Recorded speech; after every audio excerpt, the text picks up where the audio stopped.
the City Hall update. How are you, Mayor? I'm doing well, Joe. How about yourself? I'm well, thanks. Thanks for Excellent. calling in. Appreciate the opportunity. I'm actually looking out my window into the Hancock Adams Common as we speak, and I see they're blowing out the sprinkler systems for this season. Oh. That's definitely a sign that it's over. Yes. Yeah, we couldn't push it any longer. It's going to be 29 degrees tonight. So. Yeah. It was nice to have the fountain going, though, for the Veterans Day ceremony last week. Yeah. We've tried to keep both fountains, water elements, or three of them actually going until normally the Christmas parade, but yeah. There'll be none of that this year, so Great. We'll see. We'll watch the weather and see when we shut them down. Yeah. Any progress on getting the fountain at the entrance to the Mount Wollaston Cemetery on C Street going? That a lot of folks don't know about that, but that is a beautiful fountain. Yeah, well, it actually is not a true fountain. Oh. I mean, its original location was in Quincy Center, actually between the Hancock Adams and President's Place. Oh. And it was really a horse trough, and horses would stop and drink out of it. So it's kind of more of a bubbling down water into the bowl, and the horses could drink out of the bowl. I see. So it wasn't a real true fountain as we know them as, So yeah. We're looking at some major changes at the entrance to Mount Wollaston with a historic renovation of the entrance. But there'll be a home for that somewhere, but it will be moved from its present location. Oh, it will. Okay. Yeah. Yep. A lot of folks don't know about it. Wasn't there an iron archway at one point also? It was not iron; it was granite, actually. Oh, okay. Yeah, it was taken down back in I think the late '50s because of the trucks were hitting it, and it became a problem. It was very good, in my opinion. Looking back, it was kind of stupid. Okay. Trucks could have used the other entrance on Greenleaf Street, but Right. but they pulled it all apart. So we're going to be doing a really handsome restoration down there, which will include granite and some beautiful wrought iron work. Oh, I look forward to that. Yeah, I've seen some of Tom Galvin's pictures, from the old postcards of that Right. entrance, and it's really interesting to watch. Speaking of downtown, it's starting to look a little bit more like Christmas. Indeed. Yes. Though as you know, we had to cancel the parade and we had to cancel the weekend events, the formal events, including the formal event of turning the lights on, which traditionally always happened the Friday after Thanksgiving. Yeah. But we never doubted putting the lighting up. I think that we probably do it as well, if not better, than most communities around us. And we get great comments every year from families enjoying the light show. So I think this year is more important than any year. I think people need it with all that's going on in the world. And things can get depressing, Winter's upon us, the pandemic, we got a surge going. So it can easily get down. And I think a beautiful Christmas and holiday displays with the nice lights is a lift. I think people enjoy it, and hopefully they'll enjoy it as much this year as in the past. Yeah. Where did the tree come from this year?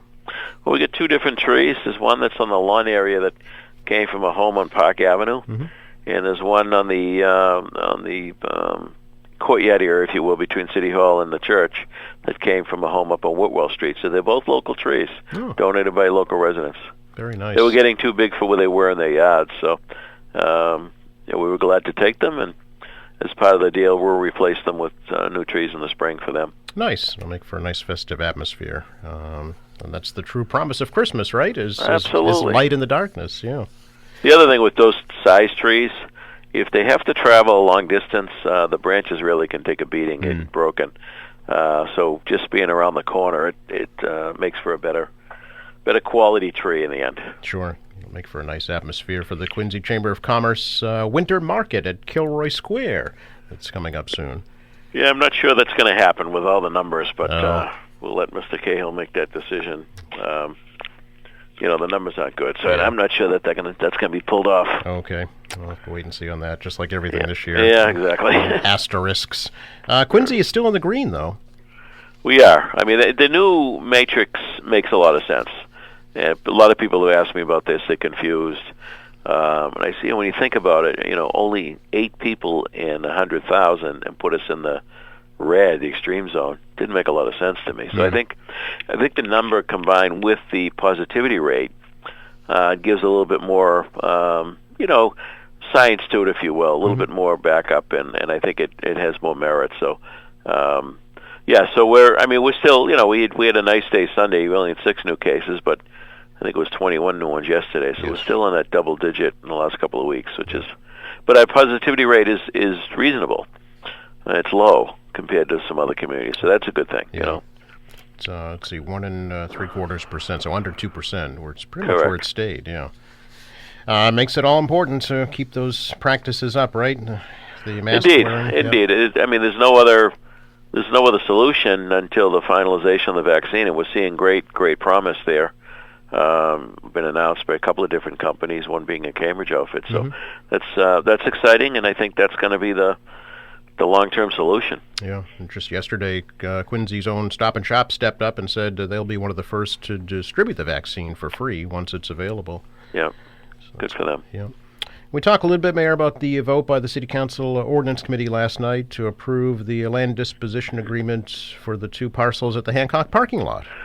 Yeah, so for the public purposes, we get a lot of development happening in the downtown. But when there's public land involved in the development, we've got to go through a process called a land disposition process, which leads to a land disposition agreement if the council votes that way. So what that does is the 2 pieces of land left from the Hancock lot, the old Hancock lot, which is hard to picture now when you drive by there, but that big old asphalt surface lot that wasn't much on it.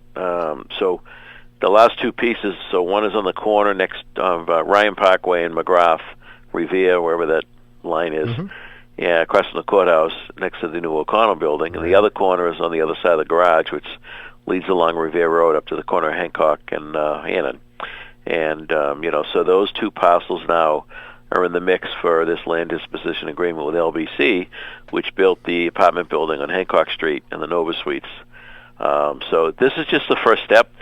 Once the council, assuming the council approves because it was unanimous in committee, it then goes to planning department and then certificate of consistency, and there's a number of steps the developer has to meet before the final plan would be approved. It has to meet design guidelines, and certainly we got to deal with parking issues and setbacks and all those other things that fall into the zoning world. But this is purely an agreement between the city and LBC to dispose of the land to them as a designated developer. And then, of course, that, as I mentioned, the process goes from there. Okay.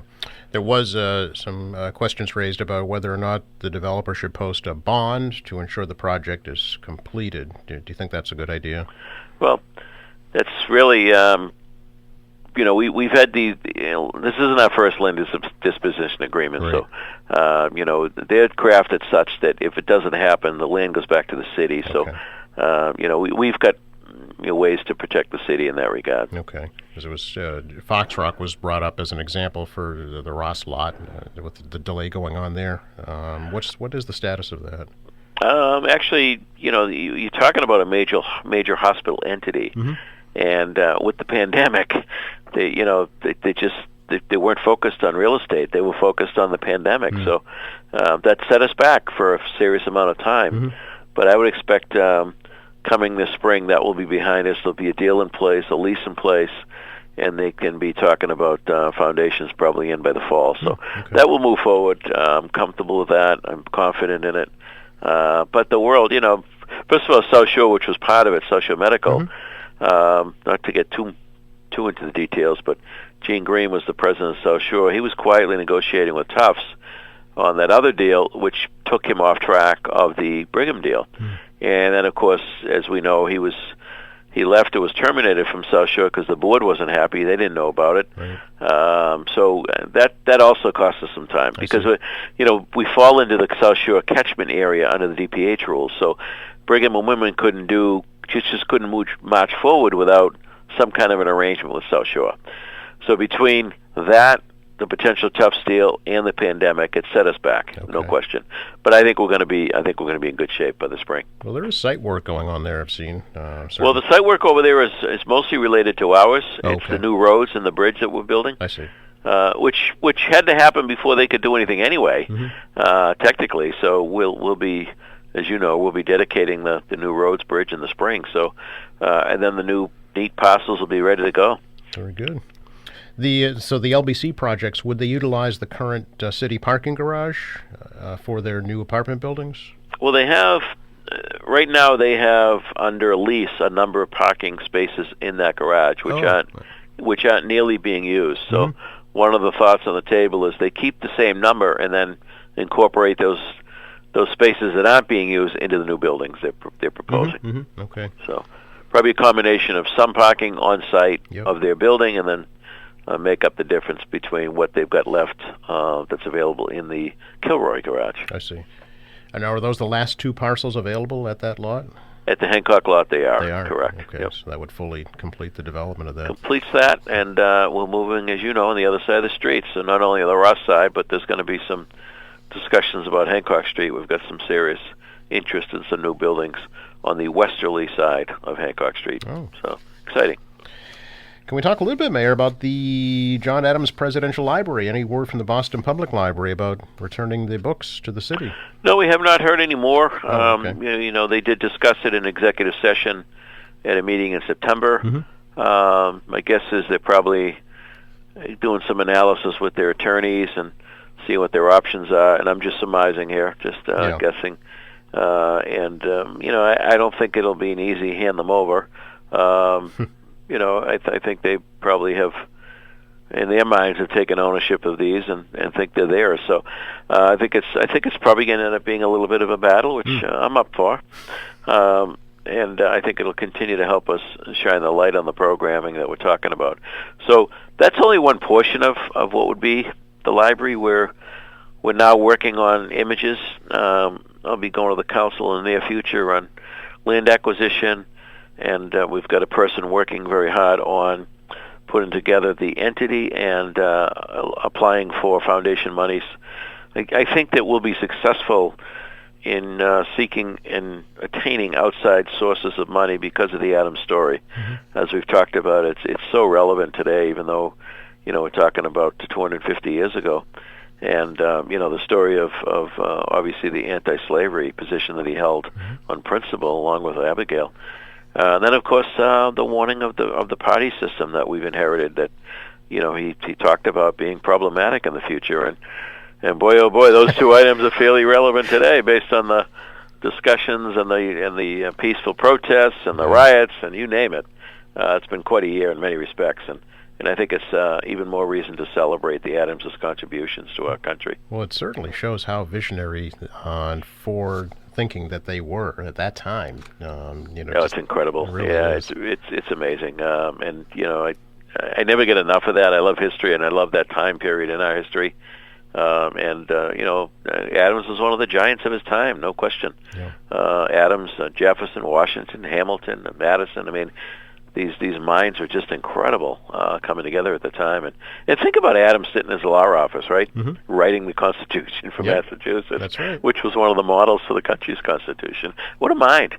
I read recently somewhere, and I know David McCulley talked about it a number of times, that John Quincy Adams like blows everybody else away in IQ. But John Adams is right up there with him. It's, you know, there's a report that was done. I don't know how they do it scientifically, but at any rate, that certainly the genes in that blood, they were brilliant people, and we're better off for it. Yeah, no question. Appreciate your time as always, Mayor. Always a pleasure, Joe. Enjoy the beautiful fall day. You as well. Thank you. Bye-bye. Bye now.